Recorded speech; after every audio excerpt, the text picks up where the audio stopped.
warahmatullahi wabarakatuh.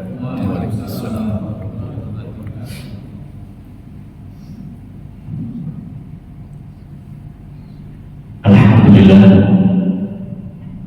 alhamdulillahilladzi arsala rasulahu bil huda wa dinil haqq liyudhhirahu 'ala dini kullih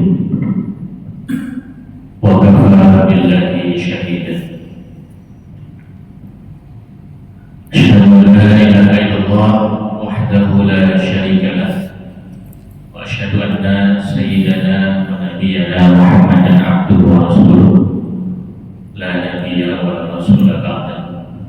Allahumma shalli ala sayyidina Muhammad wa ala alihi wa sahbihi wa man tabi'ahum bi ihsan ila yaumil qiyamah. Amma ba'd. Qala Allah Ta'ala fi kitabihil karim wa huwa asdaqul qailin ba'da a'udzu billahi minasy syaithanir rajim. Bismillahirrahmanirrahim. Syahrul Ramadan alladzi unzila fihi al-Qur'an hudan lin-nasi wa bayyinatin minal huda wal furqan ila akhir ayat. Wa qala Allah Ta'ala aidan fi ayatin ukhra ba'da a'udzu billahi minasy syaithanir rajim. Kuntum khayra ummatin ukhrijat lin-nas ta'muruna bil ma'rufi wa tanhauna 'anil munkar wa tu'minuna billah. Ila akhir. Shadaqallahul 'azim. Ayyuhal hadirun, jamaah salat subuh rahimani wa rahimakumullah. Alhamdulillah, summa alhamdulillah. Tiada hentinya kita mengucapkan puji serta rasa syukur kita yang tak terhingga kehadiran Allah Subhanahu wa Ta'ala, karena sampai saat ini, sampai detik ini kita masih diberikan oleh Allah kesehatan, afiat, dan kesempatan. Kita sudah berada di pertengahan bulan Syawal. Jadi mungkin sekedar remeh-remeh, siapa tahu masih ada yang belum menunaikan sunnah Syawal. Ya, mungkin siapa tahu Pak Al-Fakir sendiri juga alhamdulillah belum selesai juga. Baru setengah. Biasanya menunaikannya hanya loncat-loncat ya, nggak full seminggu, nggak full sampai 6 hari. Ya, mudah-mudahan di bulan Syawal yang penuh barokah ini kita bisa menunaikan sunnah nawafil, sunnah muakkadah, sunnah di bulan Syawal, wabil khusus sunnah saum Syawal, 6 hari bulan Syawal, dan juga sunnah yang lainnya insyaallah. Dan alhamdulillah pula kita telah menyelesaikan bulan Ramadan yang full sebulan penuh. Insyaallah dari Ramadan tahun ini kita jadikan sebagai sebuah momentum at-taghyir, momentum perubahan, di mana insyaallah ini juga menjadi motivasi bagi Al-Fakir.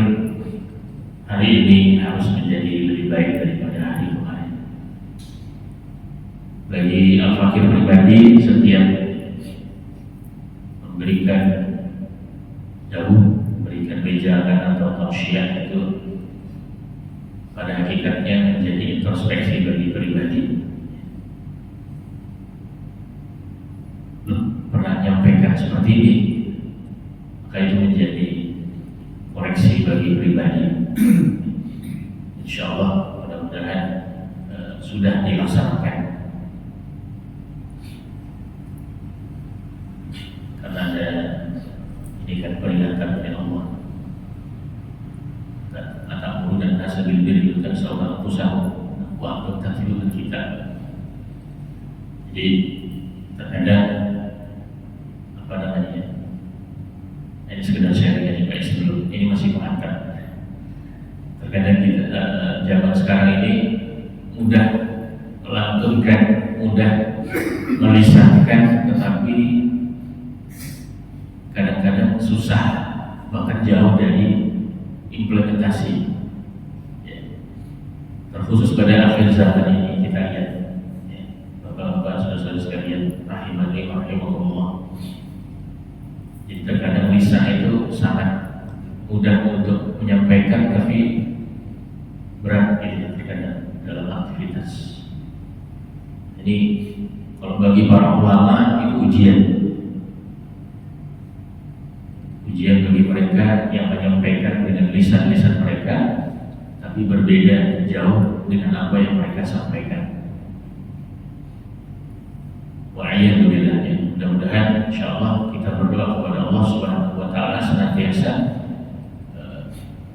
ba'da Ramadan, ya, dan juga insyaallah setelah kita menyelesaikan di bulan Syawal ini, kita sebagaimana Rasulullah menyatakan, man shoma Ramadhana imanan wa ihtisaban ghufira lahu ma taqaddama min dhanbi.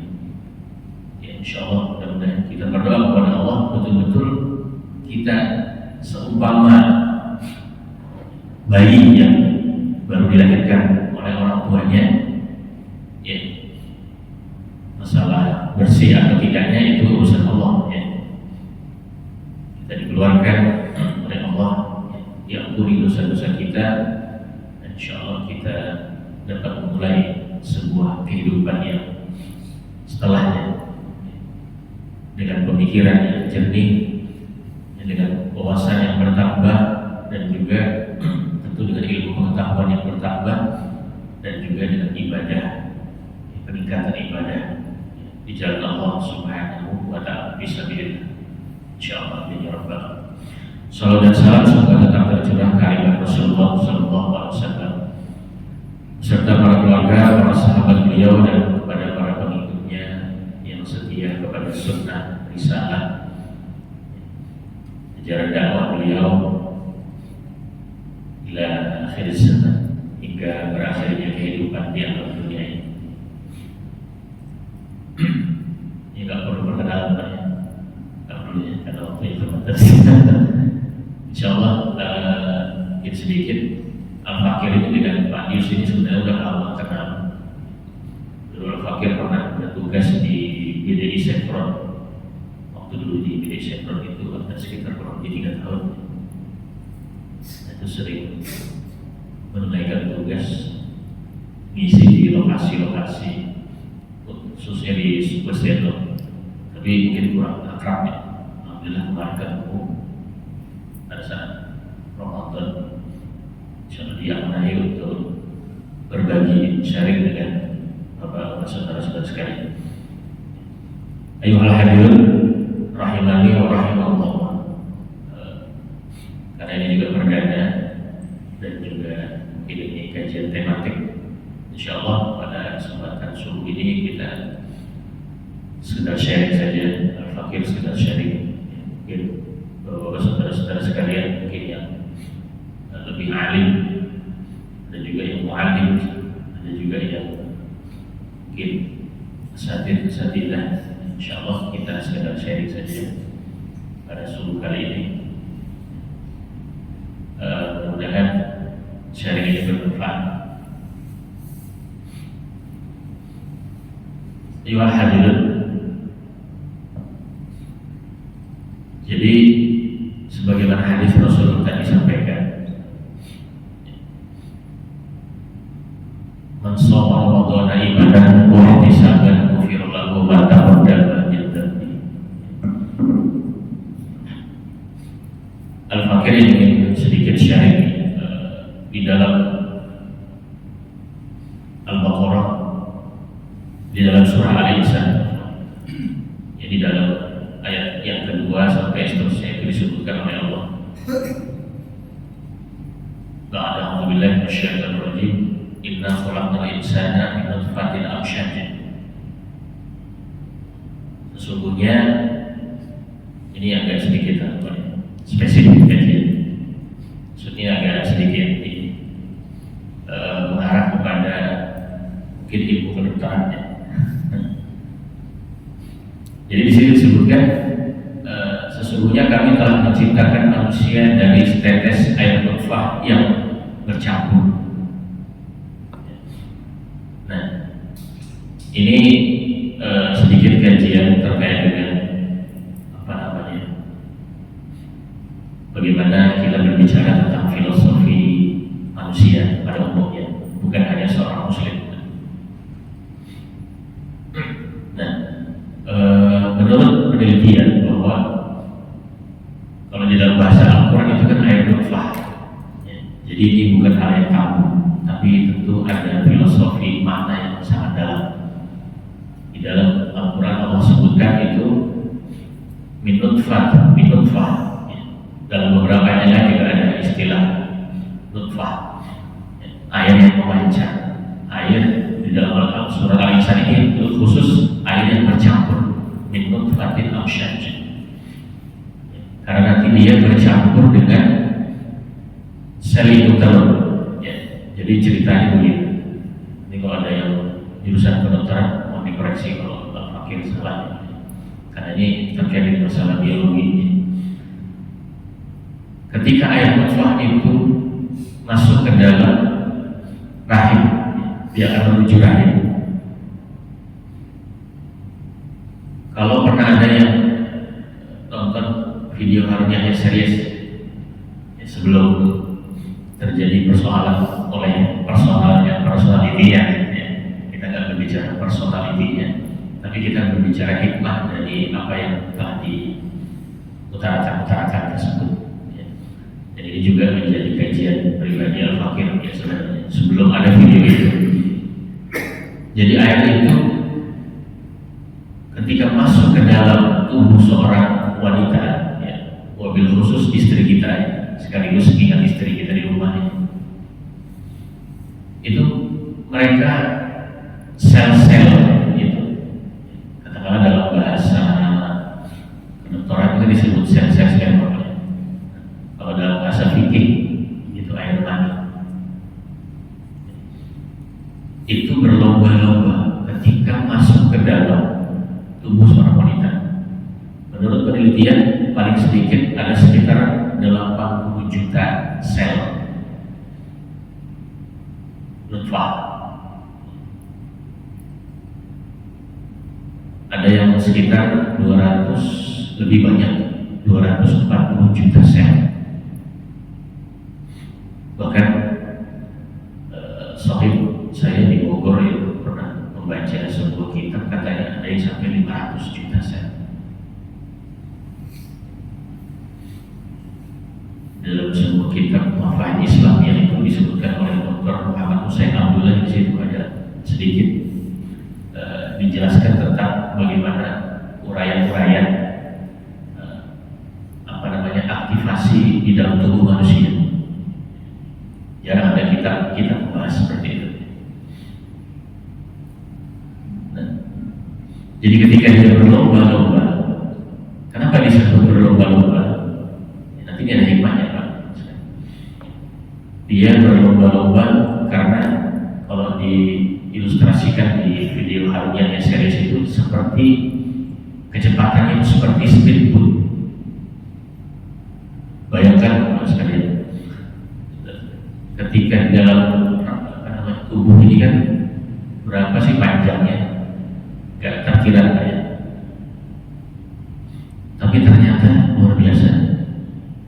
Kita bisa meneliti tentang bagaimana di dalam tubuh manusia itu saja, ya, dari para pakar yang memberikan ilustrasi itu luar biasa. Kemarin ada sempat dokter siapa itu, ya, meneliti ternyata usus kita kan panjang banyak, kalau diurai panjang sekali. Nah, termasuk di dalam rangkaian DNA itu ada seorang dokter yang meneliti, ada di situ terurai kalimat surah Al-Alaq ayat pertama, Iqra bismi rabbikal ladzi khalaq. Karena kan kita kan diciptakan dari Al-Alaq, segumpal darah. Jadi begitu prosesnya. Jadi ketika sel nutfah ini berlomba-lomba dengan sel yang lain. Bayangkan Pak, saudara sekalian. Hadirin rahimani rahimahullah, kita ini berlomba-lomba dengan saudara-saudara kita yang sudah terlebih dahulu tiada. Ya. Bayangkan kalau kita lomba lari, ya, lomba lari melawan 79 juta, ya, 79 juta 999, ya. Berapa itu kalau di dalam di lingkungan RT sini perlu lebih, di Monas saja sampai luar biasa ya, kemarin 7 juta itu kan sampai sana kemari, ya. Mungkin 1 kali makan. Kira-kira ada peluang menang nggak? Ada pernah jamaah yang menyebut bisa ada, ya, ya benar aja sih secara logika, ya. Ini bukan logika falasi, ya. Tapi dengan sebanyaknya manusia itu, gimana caranya kita melewati arena kemenangan itu, ya, secara logika pula. Bagaimana caranya kita melewati kerumunan yang semakin banyaknya luar biasa. Sedangkan kalau ada pengajian di Monas saja, jangankan 7 juta, 1 juta saja mungkin bejibun susah untuk masuk ke area di paling depan, ya kan gitu logikanya. Nah, ini hikmah pertama. Bayangkan kita berlomba-lomba menuju rahim seorang wanita yang mulia. Kita melawan 7, kalau pakai koma berapa? 999 juta. Bisa dibayangkan. Peluang berhasil itu tidak ada. Nonsen. Nah, ini hikmah pertama, bahwa jika Allah Subhanahu wa Ta'ala tidak turut andil di dalam proses, ya, sel nutfah tadi, maka kita sudah tiada dari dulu. Tidak ada cerita kehidupan tentang kita, ya. Tidak ada kehidupan kita dengan keluarga saat ini. Tidak ada kita punya perkenalan dengan kaum kerabat, ya, sahib, teman, dan sebagainya. Itu hikmah pertama, bahwa Allah Subhanahu wa Ta'ala, ya, Maha Kuasa terhadap hamba-Nya. Kita ini apa sih Pak? Gak ada apa-apanya, kita lemah di hadapan Allah. Oleh karena itu, jangan coba-coba berani menentang perintahnya,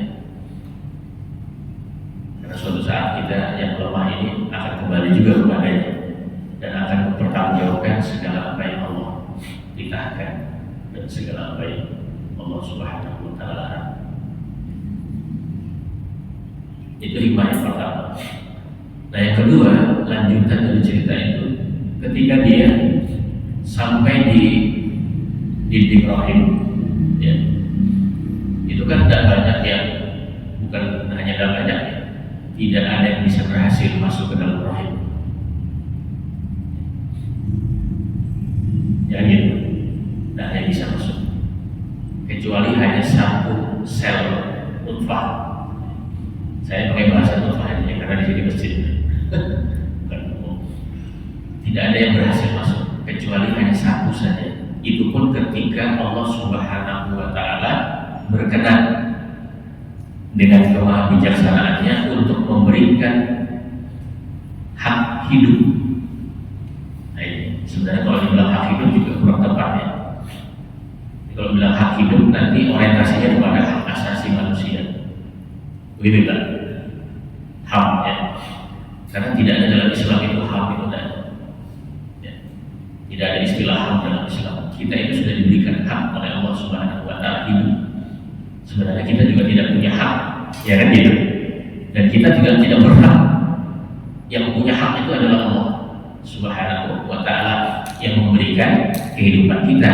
Itulah makanya ada muka hidup ini hanyalah titipan, amanah, kan gitu Pak ya hubungannya, relevansinya.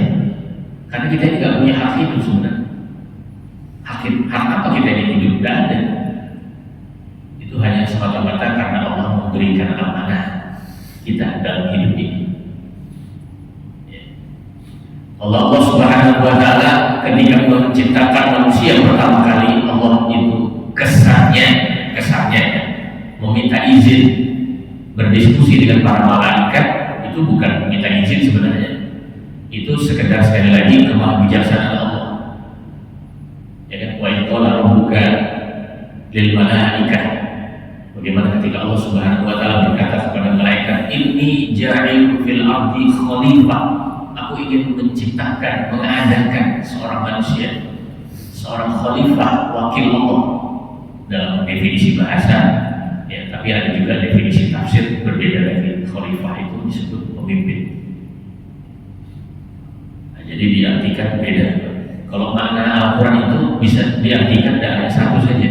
Dari definisi bahasa, memang khalifah itu sebagai khalifatullah, wakil Allah. Tapi kalau dari definisi syariat, khalifah itu dalam tafsir Jalalain disebut pemimpin. Kita ini kan juga semua pemimpin Pak ya. Betul. Kita pemimpin. Kullukum ra'in wa kullukum mas'ulun an ra'iyati. Setiap kalian adalah pemimpin dan setiap kita akan mempertanggungjawabkan kepemimpinan kita. Apapun yang kita pimpin, pemimpin rumah tangga, pemimpin perusahaan, pemimpin masyarakat, pemimpin bahkan pemimpin negara, pemimpin dunia, semua akan mempertanggungjawabkan kepemimpinan. Kan gitu. Berdasarkan hadis tadi. Kullukum ra'in, kita itu seorang ra'in, pengurus urusan-urusan yang kita pimpin. Ayuhal hadirin rahimani wa rahimakumullah. Nah, kembali back to laptop. Jadi tidak ada yang berhasil masuk kecuali Allah izinkan satu hal, satu sel apa saja yang pakai maksudnya. Dia berhasil masuk. Yang lain semua mati.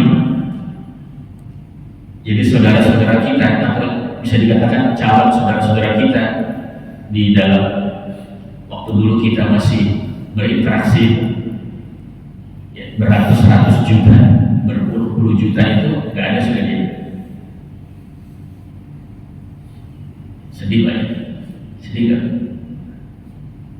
Kalau kita bayangkan ya, kita yang berkumpul di sini, mungkin Bapak, saudara sekalian, rahimani wa rahimakumullah, sudah pernah, bukan hanya membayangkan, sudah pernah terjadi di antara kita, mungkin sudah ada yang keadaan sekitar kita ya.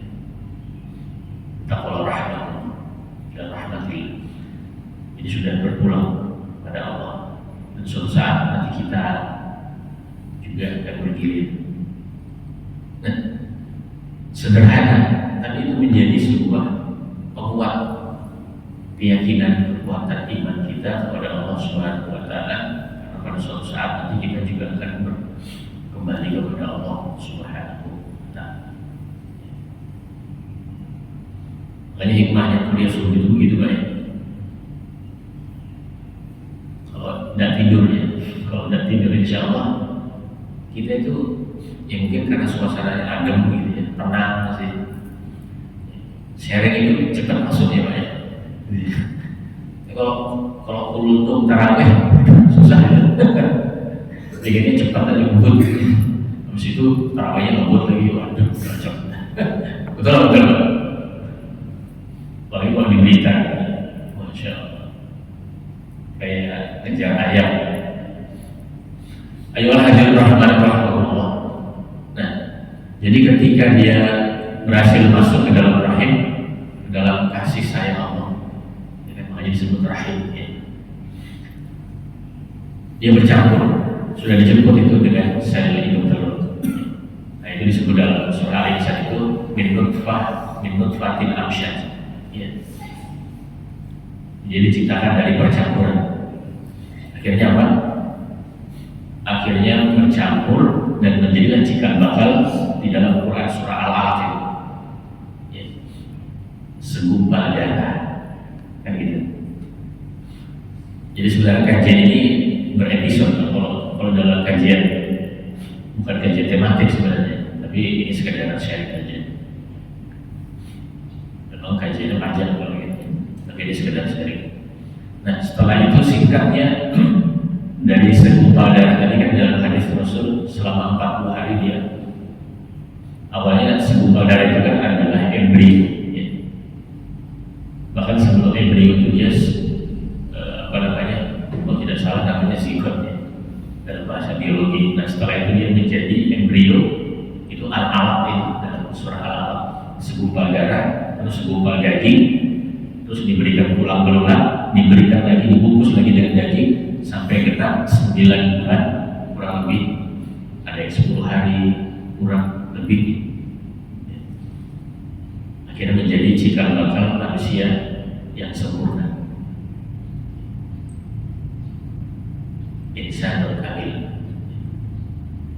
insan yang sempurna. Nah, ketika manusia ini sudah sempurna, maka ketika sudah di dalam rahim tadi, hikmah yang kedua, Allah juga kalau tidak turut andil dalam proses tadi.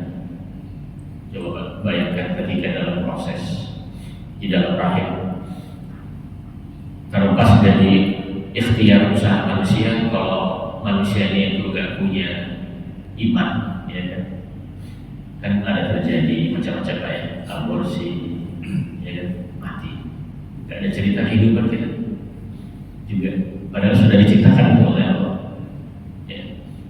Pada umur 120 hari kan sudah diciptakan, ya, sudah diciptakan, sudah diberikan sirul hayat, rahasia kehidupan roh. Nah, setelah itu apa? Dia diberikan roh, dia hidup.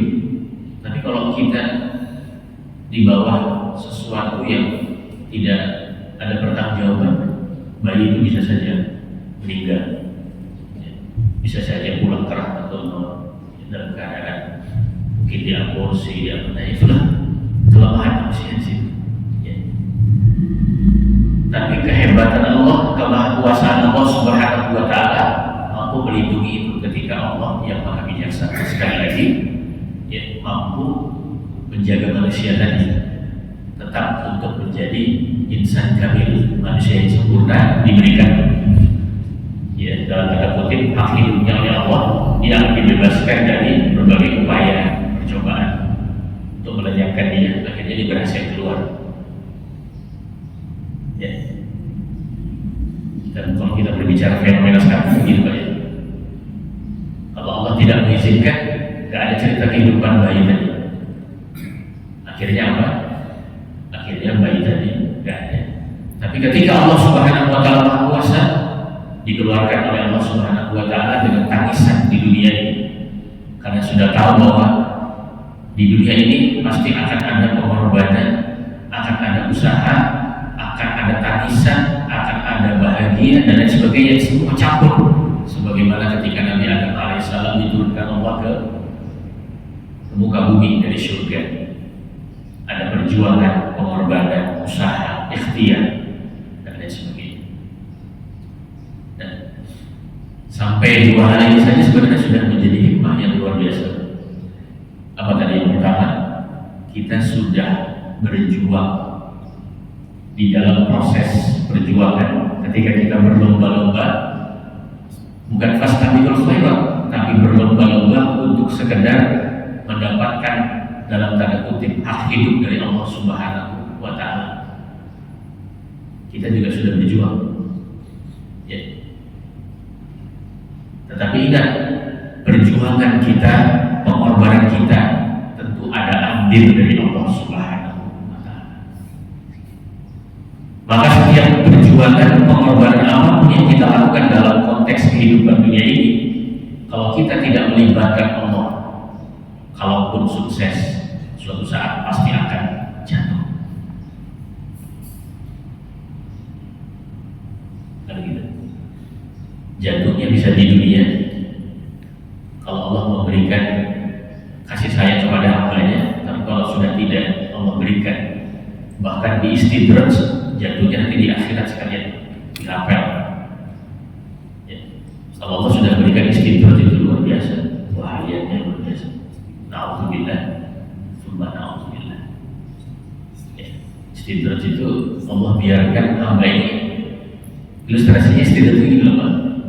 Ada anak dilahirkan sama orang tuanya, anak kandung, sampai besar gak diurusin orang tuanya, gak diperhatikan, gak diapa-apain, bahkan ditinggalkan orang tuanya sampai dia meninggal nanti. Gimana rasanya? Nah, ilustrasinya begini. Ilustrasinya, kalau kita sudah diberikan istidraj oleh Allah, alhamdulillah. Jadi orang-orang kafir itu diberikan istidraj. Jadi kalau ada yang bertanya, kenapa? Ya maaf ya kalau saya kadang ceramah, karena saat kemarin ini sekedar untuk menggambarkan saja, wawasan. Apalagi ini kan kajian tematik. Kenapa orang kafir itu dibiarkan? Kenapa orang Palestina itu gak dibebaskan sekarang? Gitu? Ya, di satu sisi, dari sisi ikhtiar usaha, kata Ustaz Abdul Somad, salah satu seorang syekh di beliau tanya, itu adalah bagian berarti di akhir zaman ketika engkau ingin mendapatkan pahala terbaik di sisi Allah Subhanahu wa Ta'ala. Itu dari sisi ikhtiar, mukhayyar, sisi ikhtiar kita. Nah, yang ghairu mukhayyar adalah sisi di mana itu adalah semata-mata dari ambil dari Allah Subhanahu wa Ta'ala. Jadi orang-orang kafir yang tidak diberikan hidayah, apalagi musuh-musuh Islam, nanti dirapel lagi abadi, kekal. Ya. Tapi kalau Allah masih memberikan kasih sayangnya, ada sebagian mereka yang diberikan hidayah. Ya. Ayyuhal hadirin rahimani wa rahimakumullah. Nah, terus yang kedua, ketika kita sudah di dalam rahim, ya, itu juga itu memang disebut dalam kasih sayang Allah, ya, rahim. Akan tetapi ketika Allah juga tidak turut adil dalam proses ketika di dalam rahim tersebut, kira-kira bisa kan kita keluar ke alam dunia? Kita ini kan ada beberapa alam proses yang sudah kita lewati, ada 4 alam. Yang pertama, kita akan berbicara alam roh, ya kita akan berbicara kajian tasawuf. Yang pertama kita kajian yang pembahasannya yang nakliyah saja, yang sudah ada dalam Al-Quran dan Sunnah. Yang pertama alam rahim, yang kedua alam dunia. Kita sudah melewati dan telah melewati 2 alam ini. Nanti kita akan masih ada melewati 2 alam lagi. Alam apa ya? Ya jelas sekali.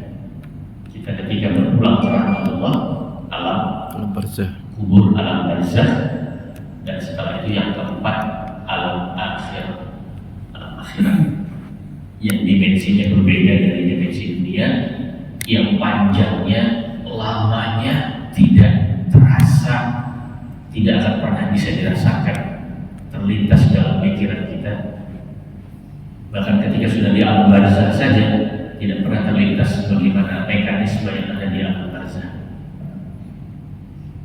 Maka kita masih punya perjuangan di 2 alam tersebut. Nah, hikmahnya apa? Makanya mumpung, ya, kalau pakai bahasa sederhana, mumpung kita masih di alam dunia ini, ya, mumpung kita masih di alam dunia ini, Allah Subhanahu wa Ta'ala berfirman, "A'udzubillahi minasyaitonir rajim. Innallaha la yughayyiru ma biqaumin hatta yughayyiru ma bi anfusihim." Sesungguhnya Allah tidak akan merubah suatu kaum, atau diri pribadi kita, kecuali mereka sendirilah yang harus merubah apa yang ada pada diri mereka sendiri. Karena kehidupan dunia ini prosesnya adalah mukhayyar, kita berusaha, berikhtiar. Ya, makanya Inna hadaina sabil, sesungguhnya Allah telah memberikan dua jalan, imma syakira dalam surah Al-Insan tadi, wa imma kafura. Jadi kita diberikan dua pilihan, semua itu buah aja, gak ada yang lebih, gak ada yang lebih, benar salah, terpuji tercela, ya kan, surga neraka, Al-Quran buatan manusia, apalagi hak batil, hanya dua saja, lurus salah jalan, ya kan, fisabilillah fisabilis syaitan, ya kan, waliyullah wali syaitan, hanya dua saja Pak pilihan itu, nggak ada yang lain. Adakah petunjuk yang lain selain Al-Quran? Nggak ada. Berarti kalau petunjuk selain Al-Quran berarti bukan jalan yang lurus, kan gitu. Makanya di dalam konteks kehidupan ini kita hanya diberikan pilihan dua saja. Inna hadaina sabil, imma syakira wa imma kafura. Ada yang makhluk manusia yang bersyukur kepada Allah Subhanahu wa taala, memilih jalan Allah Subhanahu wa taala, ya, jalan yang lurus, wa imma kafura, tapi tidak sedikit yang kufur nikmat terhadap proses kehidupan tadi, ya, tidak eling, tidak ingat kepada Allah Subhanahu wa taala, sehingga tidak ada rasa syukur kepada Allah, syukur nikmat dan syukur yang lain, sehingga dia tidak kembali kepada Allah Subhanahu wa taala. Ya, sudah lewat waktu syukur, ya. Ya. Kajian ini baru pengantar sebenarnya. Insyaallah mudah kita akan lanjutkan di lain waktu. Ya, tidak ada umur. Mungkin tadi menurut dari panitia ada apa namanya? Tadi ada tanya jawab mungkin. Dipersilakan dalam. Silakan kalau saya sedikit.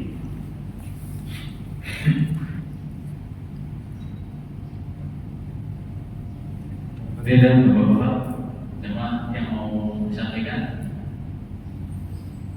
saya panggil Pak Budi barangkali. Semangat. Saya dari ini kali pertama, dari perdana, dari biasanya yang hadir itu bisa 2000, jadi ini masih sekitar 20 gitu ya, 20 jamaah. Dari sisi kiri barangkali Pak Akbar, siap. Ustaz, kalau tidak ada, mohon izin saya tanya terkait dengan tadi itu, mungkin itu bakal menjadi kita, tapi ada yang tadi sebutkan tentang terkait istiqrol tadi tadi. Tapi saya ingin melihat menggarisbawahi tadi yang disampaikan Ustaz terkait dengan bahwa kita ini masing-masing adalah pemenang ya, dari sekian puluh juta calon manusia. Allah pilih kita melalui rahim orang mulia ibu kita masing-masing. Terkait istiqlal itu Ustaz, kalau kita melihat orang-orang yang sekitar kita yang betul-betul bukan apa namanya ya, karena koruptor gitu ya, apakah kita bisa boleh menjustifikasi ini adalah istiqlal kita, sementara atas tindakan-tindakan para koruptor itu ya, atau paling dekat dengan kita ini orang yang sudah tak beriman tapi sudah merugikan orang lain gitu ya. Kita boleh dalam hati kita atau bahkan terucap, oh ini istiqlal atau apa namanya, apakah tetapnya kutukan dari Allah Subhanahu wa taala. Kemudian saya biar terima kasih. Ya.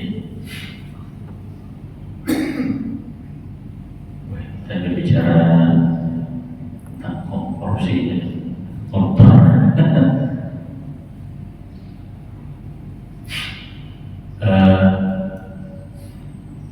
Istiqlal itu kan maknanya itu sebenarnya memperdayakan. Jadi kalau bahasanya dari Allah berarti Allah yang memperdayakan manusia.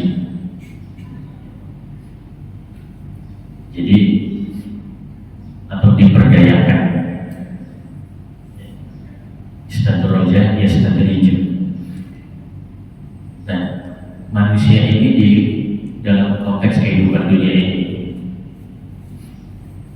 itu kadang diperdaya dengan konteks dengan kehidupan dunia. Kan banyak ayat Al-Quran yang disebutkan wama hayatud dunya illa mata'ul ghurur ya. Terus ada lagi dalam hadis Rasul ad-dunya sijnul mu'minin wa jannatul kafirin. Dunia itu memang penjara bagi orang mukmin, surga bagi orang kafir. Nah, tapi kenapa kok ada orang mukmin gitu? Ada orang muslim kok di dunia ini justru malah bukan penjara. Penjara di sini kan makna hadis itu adalah seharusnya orang mukmin itu terbebas atau imsak, ya, menahan dari segala macam godaan dunia, kemaksiatan dan lain sebagainya. Itu seharusnya penjara bagi orang mukmin, ya kan? Dia bisa menahan, sebagaimana orang-orang yang di penjara itu kan tidak bisa melakukan apa-apa, ya, aktivitas apa-apa. Nah, akan tetapi kok ada orang muslim yang seperti itu? Nah, itulah tadi jawabannya. Ya. Dia diistidraj, diperdaya oleh Allah Subhanahu wa Ta'ala. Memang atas dasar dari kekuasaan Allah, artinya bukan atas dasar Allah Subhanahu wa Ta'ala memberikan istidraj itu ketika manusia itu sudah memang tidak bisa diharapkan keberpalingannya kepada Allah Subhanahu wa Ta'ala. Dia harus kembali kepada Allah, itu tidak bisa diharapkan. Jadi begini Pak, sedikit ya. Tadi sebagaimana ungkapan di dalam surah Al-Insan tadi, inna hadainahu sabil, sesungguhnya kita telah diberikan dua jalan. Kita di dalam konteks dunia ini itu tidak ada paksaan di dalam aktivitas perbuatan kita, itu tidak ada paksaan. Tidak ada paksaan. Ya. Jadi tidak seperti Jabariyah yang menganggap bahwa perbuatan kita ini seakan-akan dipaksa oleh Allah, apapun yang kita lakukan, ya. Misalnya kayak Pak Yus ketika datang ke sini itu seakan-akan dipaksa oleh Allah untuk datang sholat subuh, ya kan? Atau sebelumnya Pak Yus dipaksa untuk memanggil saya ke sini, bukan? Itu kan atas dasar inisiatif Pak Yus, kan gitu. Makanya Allah memberikan ganjaran hasil dari ikhtiar dia, hasil dari usaha dia itu diberikan ganjaran pahala oleh Allah karena menunjukkan kepada kebaikan. Ya kan? Kita dan saya datang ke sini, kita bermajelis taklim semua atas dasar kesadaran datang berpahala, mendapatkan barokah dari Allah. Ya, bahkan barokahnya di dunia. Nanti setelah ini kan kita makan kan barokah juga. Bisa dibalik ya. Jadi nggak ada yang namanya amal ibadah itu paksaan, itu nggak ada. Ya, itu amaliyah Jabariyah. Nanti beda lagi dengan Mu'tazilah. Semua aktivitas itu mereka paksakan seakan-akan dari mereka. Nah, itu beda. Tapi kan kalau Ahlus Sunnah, kalau sekarang dikasih lagi belakangnya wal jamaah, kita memahami kasbul ikhtiyari, ya, sebagaimana versi Imam Al-Ghazali rahimahullah, bahwa kita ini semua aktivitas yang kita lakukan itu tidak ada paksaan. Mau kita lakukan sebagaimana Al-Fakir sampaikan, mau kita melakukan perbuatan baik, buruk, terpuji, tercela, korupsi, tercela atau terpuji? Tercela. Itu pilihan sebenarnya. Ini satu hal ya, satu poin kalau kita jawab. Dan ini satu sisi. Itu tercela kan? Dia mau berupaya untuk tidak korupsi, terpuji atau tercela?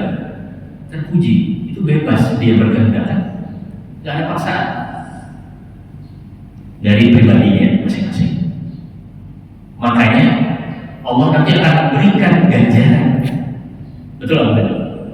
Di akhirat nanti sesuai dengan amal, sesuai dengan upaya dia, memalingkan dia dari kemaksiatan, memalingkan dia dari gitu. Ramadan itu kan melatih kita untuk berpaling dari dosa. Imsak itu kan menahan. Betul? Ketika kita menahan upaya berhubungan dengan istri kita yang halal saja itu kan kita berupaya. Buktinya masih ada yang jumlah juga. Walaupun insya Allah tidak di sini banyak. Ini banyak pakar. Nah, jadi inna hadainahu sabil itu Allah pilih dua jalan itu kamu sendiri yang pilih. Ini saya agak sedikit agak. Kalau sintra itu kira-kira bisa nggak dapat hidayah? Bisa, selama dia belum diistidraj. Benyamin setan yang itu bisa nggak dapat hidayah? Tapi kayaknya mustahil. Udah mustahil kayaknya. Ya, kita sudah yakin itu dia diistidraj. Sama seperti pendahulu dulu siapa? Yang koma 7 tahun itu, Ariel Sarat. Ya kan, koma 7 tahun kan di rumah sakit, tidak mati-mati sampai 7 tahun, koma sampai tulang-tulangnya kelihatan. Sudah di dunia saya sudah diberikan kesakitan. Sama seperti sebelum-sebelumnya ada Pak, kalau Bapak pernah dengar cerita sejarah Mustafa Kemal Atatürk yang pernah menentukan ya, khilafah Turki Utsmani, kekhalifahan Turki Utsmani dia yang terakhir setelah Muawiyah Abbasiyah, itu matinya di mana?